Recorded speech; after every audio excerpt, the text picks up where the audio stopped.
Assalamualaikum warahmatullahi wabarakatuh. Alhamdulillahirabbil alamin. Allahumma shalli wa sallim ala sayyidina Muhammad. Alhamdulillah, para siswa kelas 6B -1 Pasir, jumpa lagi dengan pembelajaran di kelas jauh atau daring atau PJJ. Di hari ini, hari Kamis tanggal 23 September 2021. Para siswa sekalian, apa kabarnya semuanya? Mudah-mudahan sehat selalu. Alhamdulillah, hari ini pelajaran kita tentang pendidikan lingkungan hidup, yang mana materi ini terkait dengan kehidupan di masyarakat kita, kehidupan kita semua, berbicara tentang lingkungan abiotik. Para siswa, lingkungan abiotik itu adalah lingkungan tak hidup yang mendukung kehidupan makhluk hidup. Kalau lingkungan biotik adalah lingkungan makhluk hidup itu sendiri. Nah, untuk itu kita bicarakan kelanjutan dari materi bahasan di pertemuan seminggu yang lalu. Baik, para siswa, mudah-mudahan masih ingat lingkungan abiotik yang sudah dipelajari sebelumnya, yang mendukung kehidupan manusia. Yang pertama, lingkungan abiotik adalah suhu, ya, bahwa suhu itu menjadikan makhluk hidup itu bisa hidup dengan suhu yang stabil.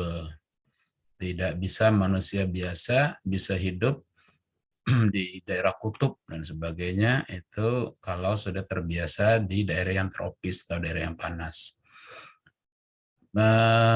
Hewan-hewan yang lain pun juga demikian, tumbuhan yang lain pun juga demikian, tidak bisa hidup di sembarang tempat karena suhu itu menentukan. Kemudian yang kedua adalah sinar matahari. Ada yang panas, ada yang redup, dan ada awan dan sebagainya. Kemudian yang berikutnya air, itu merupakan pelajaran yang lalu sudah kita pelajari. Baik, hari ini kita mempelajari tentang kelanjutan dari lingkungan abiotik.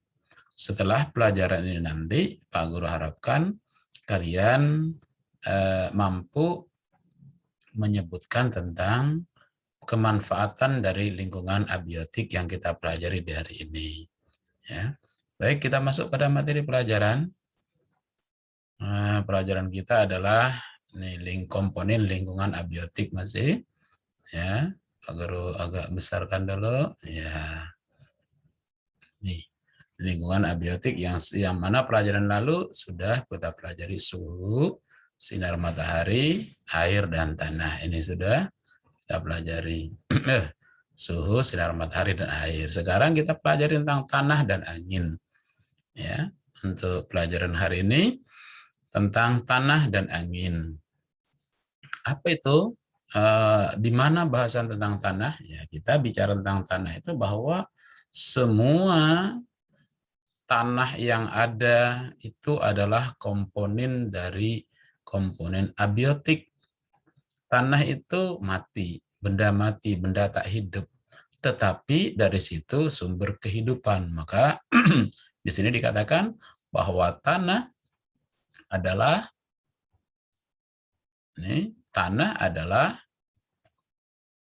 penting bagi komponen biotik. Ini penting tanah itu. Nah, tumbuhan mengambil air dan garam-garam mineral yang ada dalam tanah. Manusia menggunakannya untuk tempat berpijak, untuk tempat beraktivitas. Ya. Itu semuanya ada dari tanah. Mau bermain, mau membangun rumah, mau pergi sekolah, semua melewati tanah. Ya. Tanpa adanya tanah, maka airlah yang menjadi sasarannya. Ya. Maka bahasan kita adalah tentang tanah. Jadi tanah itu sangat dibutuhkan oleh manusia. Nah, salah satunya nih, selain itu juga manusia dapat menggunakan tanah sebagai lahan peternakan.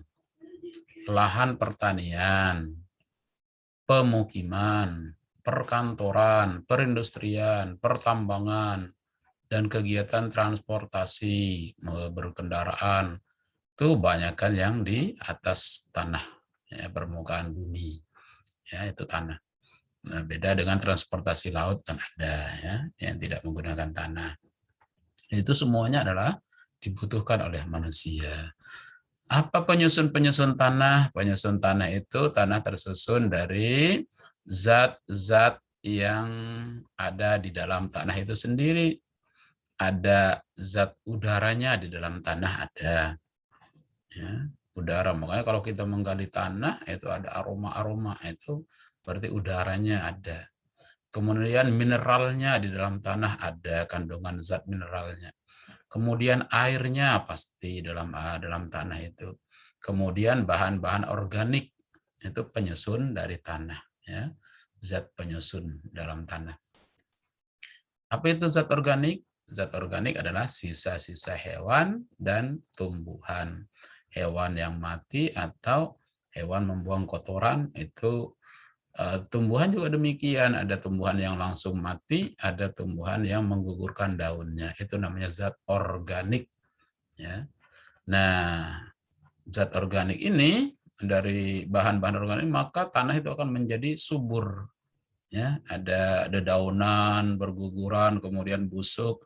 Nah, tanahnya itu nanti akan menjadi subur karena banyak zat organiknya. Begitu juga kalau kotoran sapi ditaruh di lahan pertanian itu akan menjadi subur karena kotoran sapi adalah zat organik yang sisa-sisa atau limbah dari hewan, ya. Jadi itu yang perlu diketahui. Oh, dengan demikian bahwa adanya zat-zat penyusun tanah inilah sehingga tanah menjadi kuat. Kalau hanya air saja, maka akan menjadi lembek, tidak bisa diinjak. Kalau hanya udara saja, maka akan melayang. Kalau hanya mineral saja, tidak punya kekuatan apa-apa tanpa adanya pendukung air dan udara.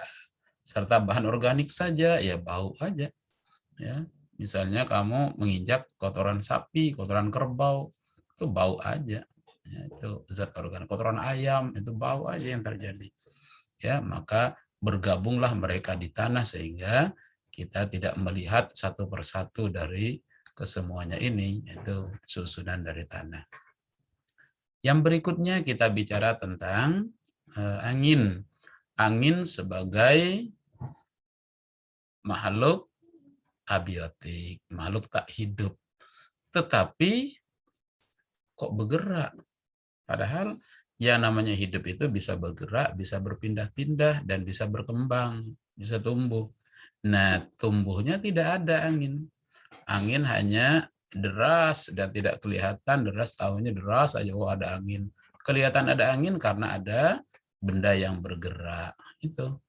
Jadi angin bukan sebagai makhluk biotik, bukan makhluk hidup, tetapi angin adalah sumber dari kehidupan. Dengan adanya angin, maka manusia akan menjadi hidup. Manusia dan hewan tuh, serta tumbuhan sangat membutuhkan udara. Ya. Apa itu udara? Nah, udara itu adalah bagian terpenting dalam kehidupan yang bisa kita hirup dan bisa kita keluarkan, itu udara.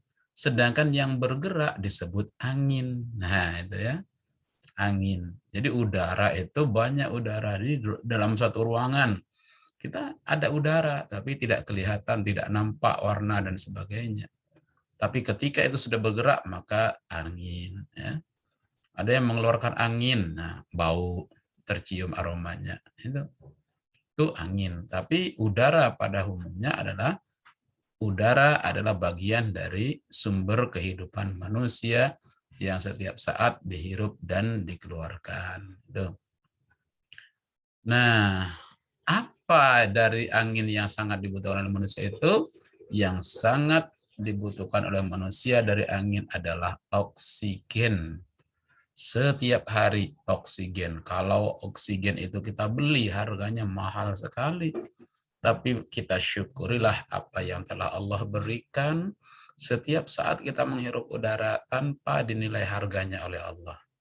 Ya, kita syukuri, kita nikmati, dan perbanyaklah bersyukur dengan beribadah. Pengaruh angin bagi makhluk hidup ini tidak kalah pentingnya.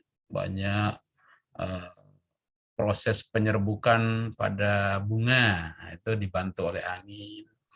Kemudian kondisi kelembaban satu daerah itu dibantu oleh angin juga.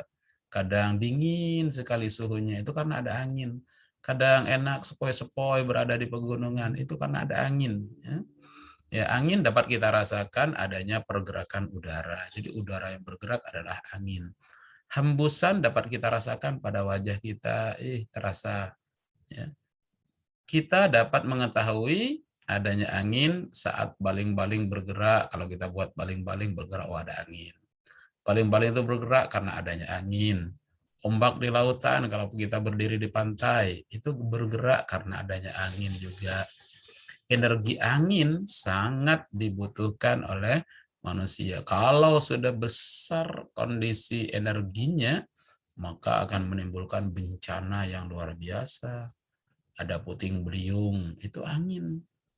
Ya, angin yang bertiup. Sehingga rumah-rumah apapun diluluh lantakkan oleh angin puting beliung yang lewat itu. Nah, sedangkan manusia ada yang membutuhkannya. Seperti nelayan. Itu memanfaatkan angin untuk berlayar. Ya, berlayar di lautan itu. Untuk apa mereka ke sana? Menangkap ikan. Jadi bukan angin untuk menangkap ikan, tetapi angin itu dimanfaatkan untuk layarnya. Untuk berlayar ke laut sehingga ada di laut bisa menangkap ikan. Jadi itu tentang manfaat angin. Ada manfaat sebagai kebaikan bagi manusia, tetapi juga ada yang menjadikan bencana bagi manusia.